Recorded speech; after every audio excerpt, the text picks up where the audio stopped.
이를 위하여 우리가 수고하고 힘쓰는 것은 우리 소망을 살아계신 하나님께 두미니 곧 모든 사람, 특히 믿는 자들의 구주시라. 아멘. 요한복음 20장 19절부터 23절까지 말씀. 이날 곧 안식 후 첫날 저녁 때에 제자들이 유대인들을 두려워하여 모인 곳에 문들을 닫았더니 예수께서 오사 가운데 서서 이르시되 너희에게 평강이 있을지어다. 이 말씀을 하시고 손과 옆구리를 보이시니 제자들이 주를 보고 기뻐하더라. 예수께서 또 이르시되 너희에게 평강이 있을지어다.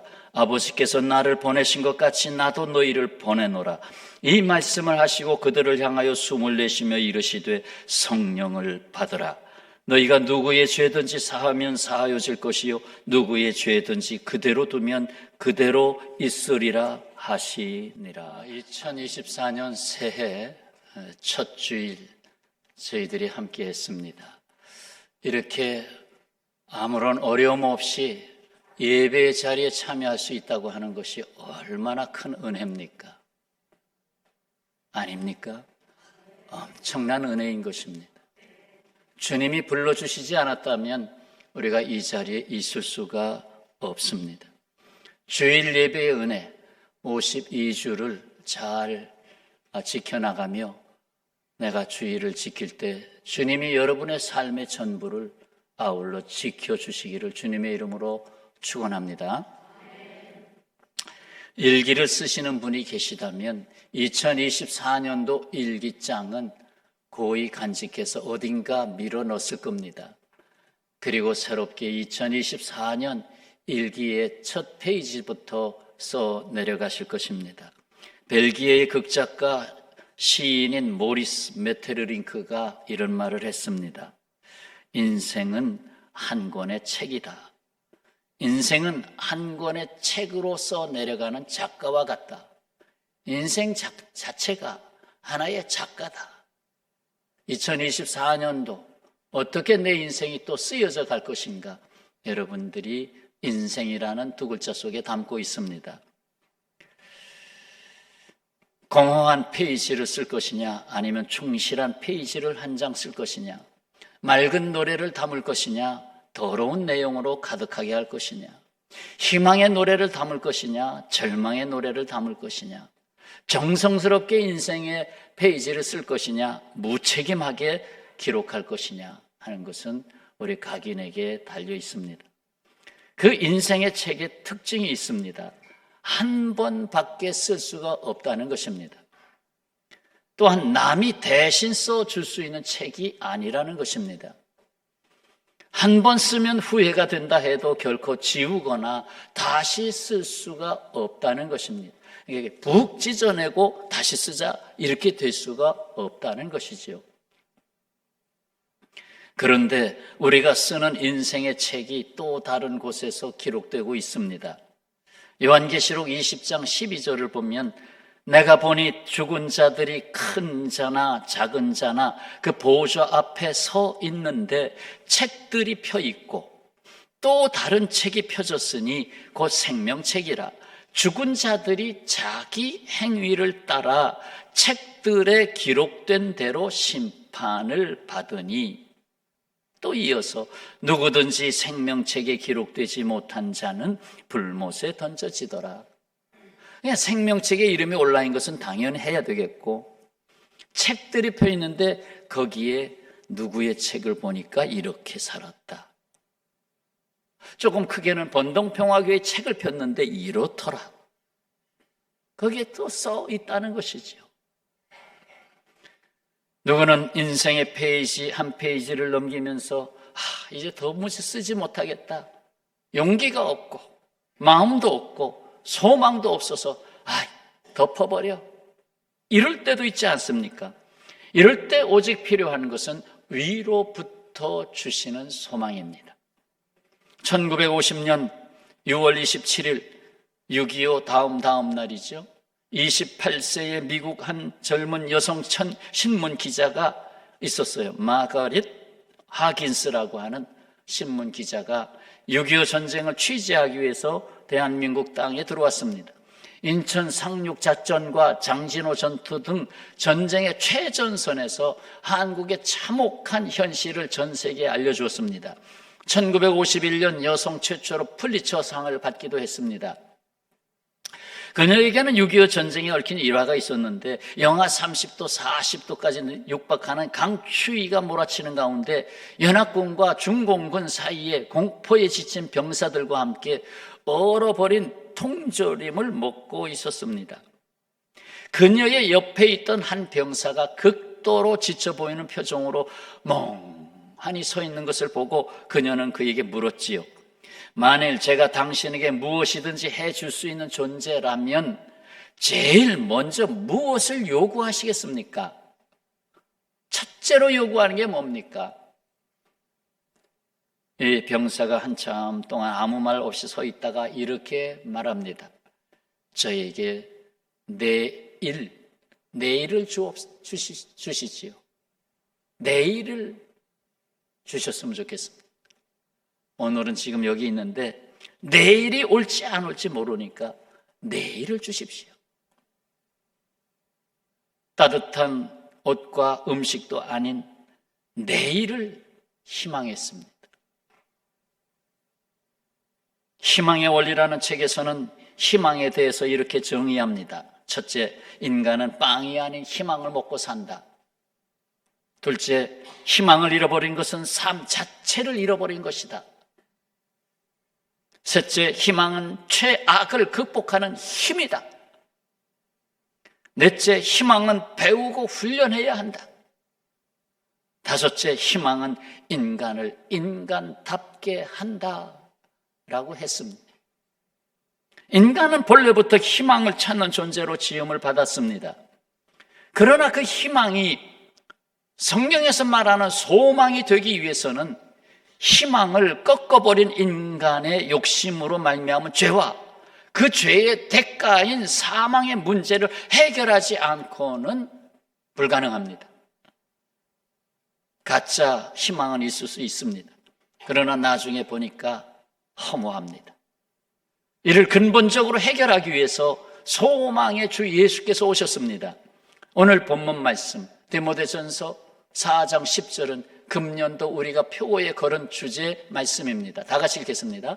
이를 위하여 우리가 수고하고 힘쓰는 것은 우리 소망을 살아계신 하나님께 두미니 곧 모든 사람 특히 믿는 자들의 구주시라. 아멘. 소망을 살아계신 하나님께 둔다. 수고하고 힘써야 되죠. 올해도 수고하고 힘써야 됩니다. 그런데 이 수고하고 힘쓰는 이유가 있고 이 수고할 수 있는 힘이 어디서 오느냐고 오늘 말씀해 주었습니다. 뭡니까? 살아계신 주님으로부터 온다는 것입니다. 주님께 소망을 둔 자에게 살아 있어야 할 이유를 주신다는 거죠. 예수님을 믿고 따랐던 제자들이 문을 굳게 걸어 잠갔습니다. 두려움에 사로잡혀 있었습니다. 예수님께서 십자가에 달려 죽는 것을 보았습니다. 예수님이 그들의 곁을 떠나고 빠이빠이 떠났습니다. 두려움과 불안에 떨 수밖에 없었습니다.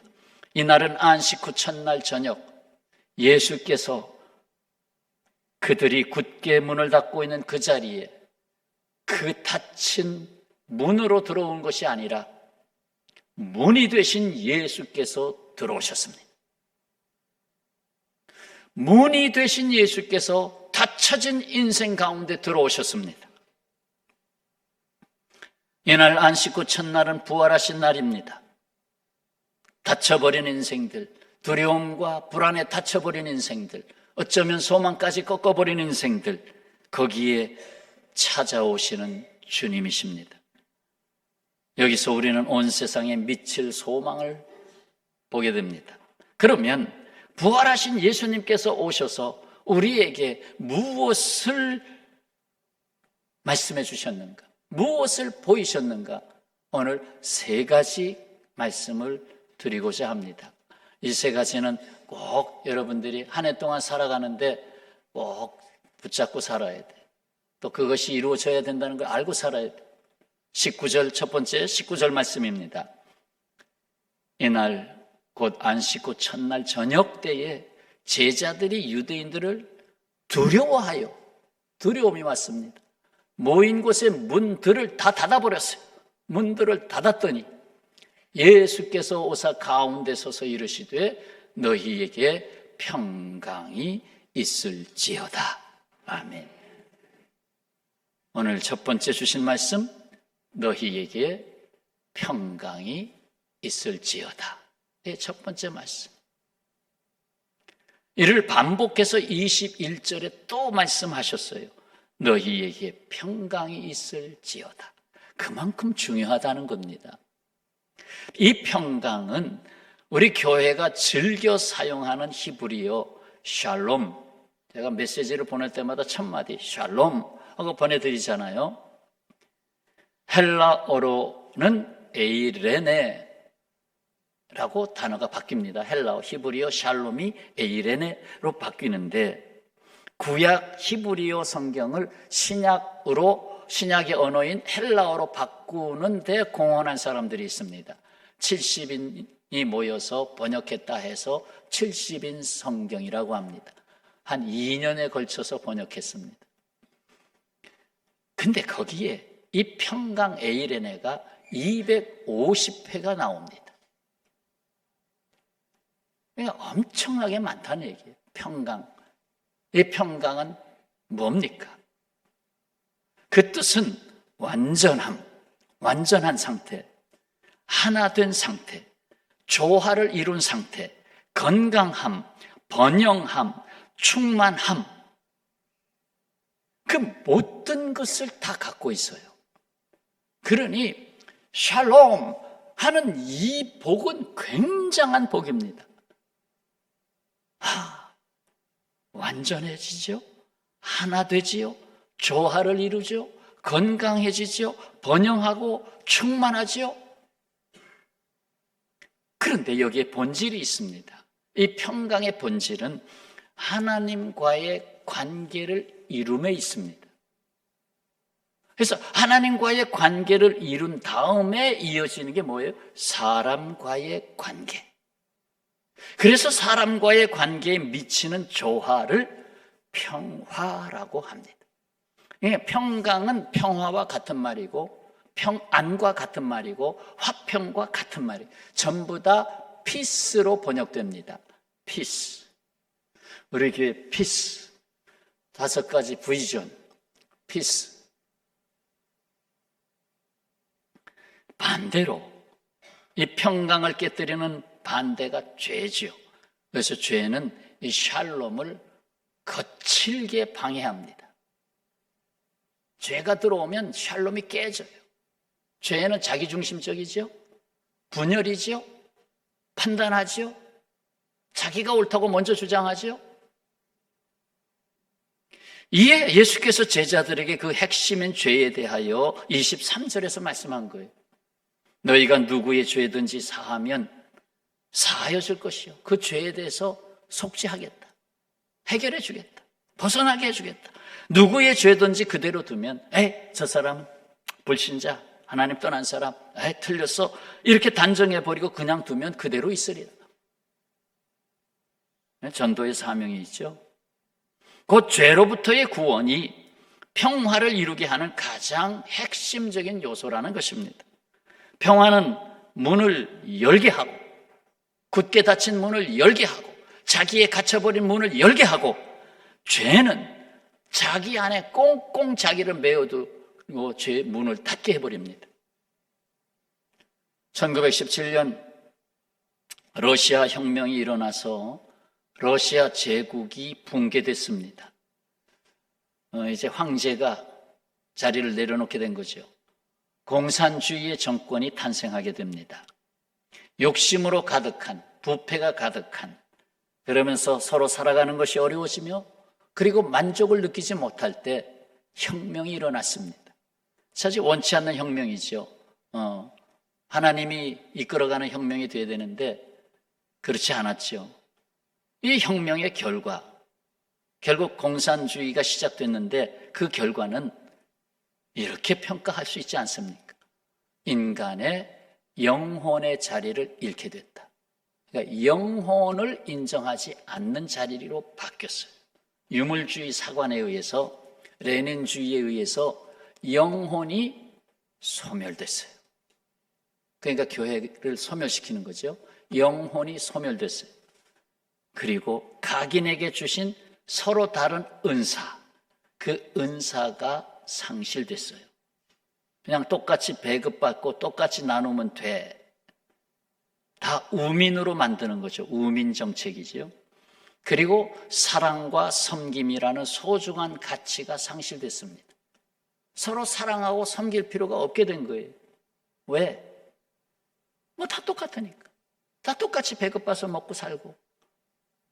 그러니까 게을러지고.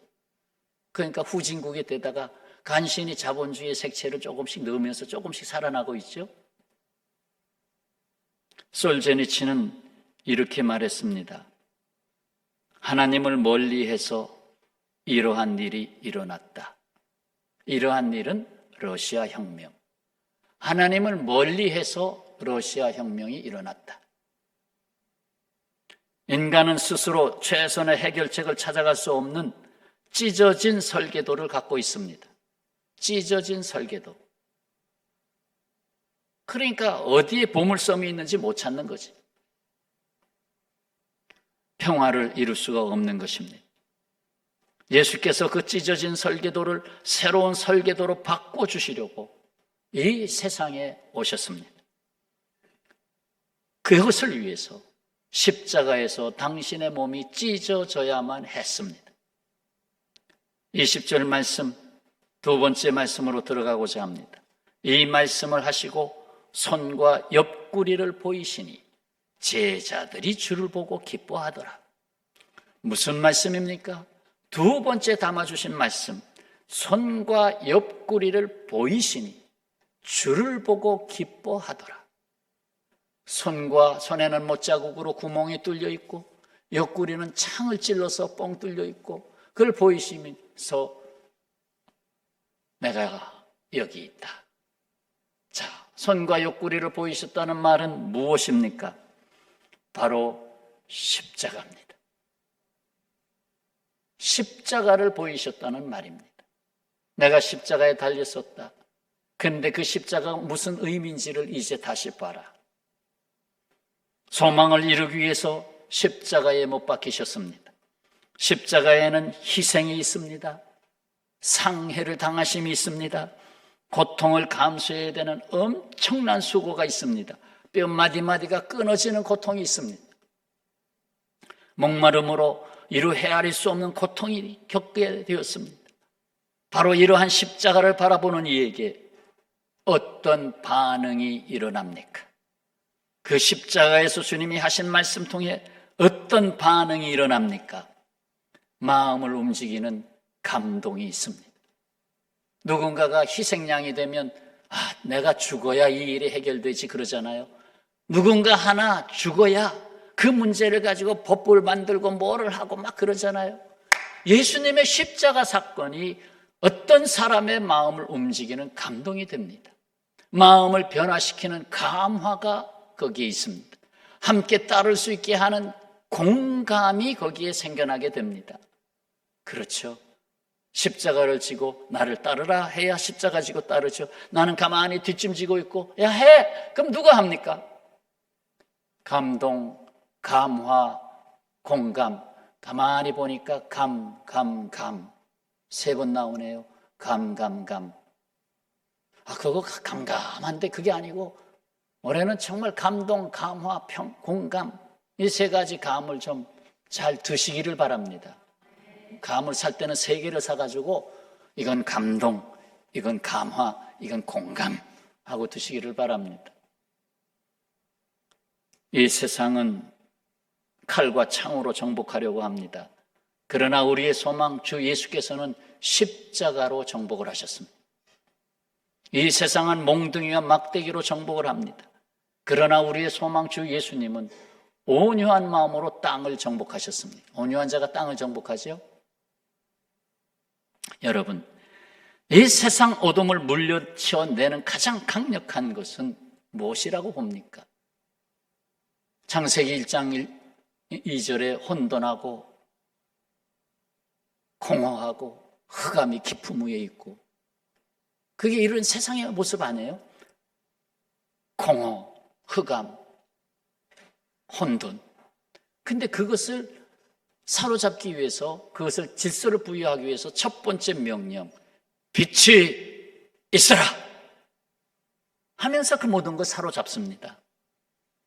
가장 강력한 것은 빛입니다. 빛이 없으면 존재할 수 없습니다. 그런데요, 이 빛은 아주 작은 새싹 위에 살며시 내려앉습니다. 작은 꽃송이 위에 빛이 내려앉습니다. 어린아이들이 장난치는 놀이터 위에 살짝 내려앉습니다. 너무나도 부드럽게 내리는 빛이 아닐 수가 없습니다. 이 무색 투명한 빛살은 보이지도 만져지지도 않지만 그 안에 빨주노초 파남보 형형색색의 빛깔뿐만 아니라 사람의 눈으로 볼 수 없는 자외선, 적외선, 빛도 그 안에 다 있지 않습니까? 세상의 모든 색채는 빛을 받아야 색채를 보입니다. 빨간 장미, 빨간색을 반사시키면서 빨간색으로 보이는 거고, 하얀색 꽃은 모든 빛을 반사하여서 하얀색이 되고, 까만색은 모든 색을 받아들이고 삼켜버림으로 인해서 까만색이 됩니다.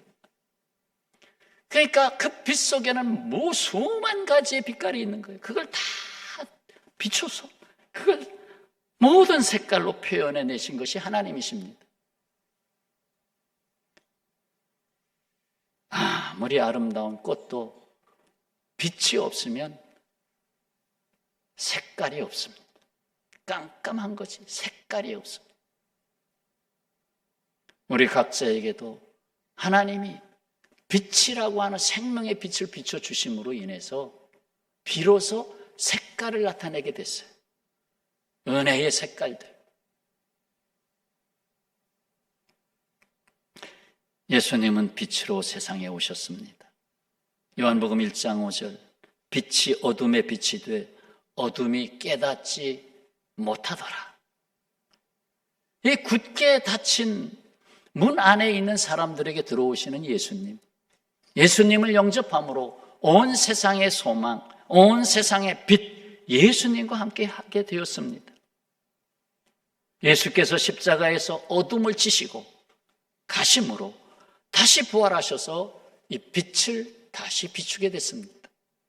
캄캄한 무덤 속에 들어갔다가 이 세상에 다시 빛으로 나오셨습니다. 이제 여기서 일어나 세상으로 나아가게 하는 새로운 능력이 있어야 합니다. 자, 잠깐 복습합시다. 첫 번째 무엇이었나요? 평강이 너희에게 있을지어다. 샬롬. 샬롬이 돼야 된다. 그게 완전한 것이다. 하나님과의 관계, 인간과의 관계. 두 번째, 십자가를 보라. 그리고 십자가와 공감해라. 십자가를 제대로 알고 있어라. 내가 어려움을 당할 때 십자가를 바라봐야 돼. 거기서 무엇을 의미하고 있는지. 그리고 이제 세 번째, 21절 하반절과 22절 말씀. 아버지께서 나를 보내신 것 같이 나도 너희를 보내노라. 이 말씀을 하시고 그들을 향하여 숨을 내쉬며 이르시되 성령을 받아라. 성령을 받아라. 세 번째 말씀이죠. 성령을 받아라. 이제 일어나 이 닫힌 문을 열고 나아가라. 왜 이 안에 이렇게 갇혀 있느냐? 내가 너희를 세상으로 보낸다. 이를 위해서 성령을 받아라. 우리가 해야 할 일은 인간의 일이 아닙니다. 인간의 일은 인간의 일이 될 수 없습니다. 성령으로 말지 않고는 할 수 없는 일입니다. 겉사람의 힘. 많은 사람이 겉사람의 힘을 의지하죠. 재력, 권력, 체력, 지력, 뭐 이런 것들. 그러나 그것이 다 떨어지게 되면 결국 소멸됩니다. 저도 지력이 이제 조금씩 없어지는 것 같아요. 그러니까 알았던 것도 사라지는 거죠, 자꾸. 그게 뭐지? 그게 뭐지?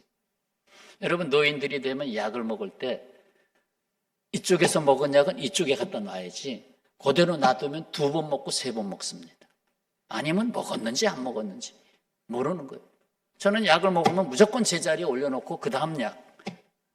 그렇게 안 하면 이제 안 되는 그게 됐어요.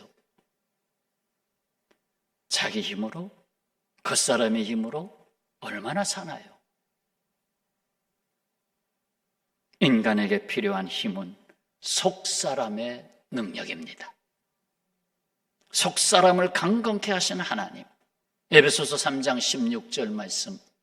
그의 영광의 풍성함을 따라 그의 성령으로 말미암아 너희 속사람을 능력으로 강건하게 하시오며. 아멘. 이 성령을 받는 사람은 소망이 끊어지지 않습니다. 오히려 넘치는 소망이 그를 끌고 갑니다. 로마서 15장 13절 말씀 다 같이 읽겠습니다. 소망의 하나님이 모든 기쁨과 평강 샬롬을 믿음 안에서 너희에게 충만하게 하사 성령의 능력으로 소망이 넘치게 하시기를 원하노라. 아멘. 성령의 능력으로 소망이 넘친다. 기쁨과 평강을 믿음 안에서 주시면서 소망이 넘치게 하신다. 2024년을 열었습니다. 온 세상의 소망, 오직 예수로, 오직 복음으로. 여기 이 표가 좀 길어서 붙일까 말까 하다가 붙이지 않은 게 있습니다. 바로 이겁니다. 오직 성령으로. 그러나 붙일 걸 하고 이제 생각이 그냥 붙여놓을 걸, 조금 길어도. 온 세상의 소망 오직 예수로, 오직 복음으로, 오직 성령으로. 여기 성령의 역사가 폭발적으로 일어났던 역사적 사실을 전해드립니다. 흑인이라 하여 교실에도 제대로 들어가지 못하고 거부당했던 사람, 흑인 노예의 아들 윌리엄 J. 시모어라는 사람, 하나님이 이 사람을 택했습니다. 창세전에 택한 거죠. 그를 주의 종으로 세우시고 성령의 임재하심으로 그를 충만케 하셨습니다. 그가 목사가 되어 집회를 시작한 그해 무려 1명도 아닌 14명을 아프리카 선교사로 파송했습니다. 바로 1906년 미 서부 지역에서 일어났던 아주사 거리 부흥운동입니다. 우리나라가 그 다음에 1907년 평양에서 대부흥운동이 있었던 것과 견줄만 하지요. 여러 은사들이 나타났고 병든 자들이 고침받고 죄인들이 은혜를 받아 꼬꾸라지고 구원을 간증하며 수많은 사람들이 몰려왔습니다. 아주사 거리교회, 기존 교단의 교회들이 저 사람 너무 저쪽으로 나가네 해서 거부하면서 교회당을 빌려주지 않고 그러다가 거리에서 그냥 시작했습니다. 그래서 거리교회가 됐습니다. 거리교회에서 3년 반 동안 매주, 그러니까 한 주에 3번 정도 집회를 했는데, 그 정도인가? 하루에도 3번 집회를 했는데 매주 6에서 8번 정도의 기적이 일어났습니다. 사실 엄청난 기적이었죠. 당시 기록 영상을 보면 시므오 목사가 기도하자 팔이 잘린 사람이 팔이 잘렸는데 정상으로 자라나기 시작했고, 어떻게 일하다가 공장에서 사고로 손가락들이 잘렸어요. 그 손가락 잘린 것이 모두 정상으로 다시 자라나기 시작했고, 어느 날 밤에는 소방서에서 소방차가 왔어요. 교회에 불이 났다는 신고를 받았다는 거예요. 예배 장소 위에 하나님의 영광, 하나님의 임재를 뜻하는 쉐키나 영광이, 하나님의 영광의 불꽃이 확 임했는데 15m 이상이나 불꽃이 솟아올라서 주민들이 신고를 했다는 것입니다. LA 타임스와 다른 신문들이 이를 보도함으로 아주사 거리 부흥은 미국 전역과 세계로 알려지게 됐습니다. 백인, 흑인, 황색 인종의 벽을 넘어 확산되었고 인종차별이 해소되는 계기가 되었고 주님의 지상명령 땅끝까지 이뤄내 증인이 되리라 해서 14명이나 아프리카로 갔던 것입니다. 사람을 주님께 드려, 나를 주님께 드려 성령을 받은 사람들의 역사였습니다. 개혁교회 신학자 스프로울 목사는 이렇게 말합니다. 하나님은 당신의 삶을 원하십니다. 일주일 중 1시간도 아닙니다. 아이고, 오늘 1시간 예배 드렸으면 오케이? 아닙니다. 소득의 10%도 아닙니다. 나 11조 드렸으니 오케이? 그것도 아닙니다. 하나님은 당신을 원하십니다. 그 부분만 영어로 표현하면 God wants your life. 하나님은 당신의 인생을, 당신의 생명을, 당신의 삶을 원하십니다. 다 같이 한번 고백해 볼까요? 하나님은 나를 원하십니다. 나를 원하신다. 나를 원하신다. 오늘 주신 말씀 요약합시다. 주 예수께서 온 세상에 미칠 소망을 보이셨습니다. 하나는 너희에게 평강이 있을지어다. 그 반대는 죄의 샬롬을 방해합니다. 주님으로부터 모든 관계가 회복되고 평화를 이루어야 합니다. 두 번째는 손과 옆구리를 보이시니 주를 보고 기뻐하더라. 십자가를 보이셨습니다. 여기에는 마음을 움직이는 감동, 마음을 변화시키는 감화, 함께 따르게 할 수 있는 공감이 있습니다. 세 번째는 성령을 받으라. 우리가 해야 할 일은 인간의 일이 아닙니다.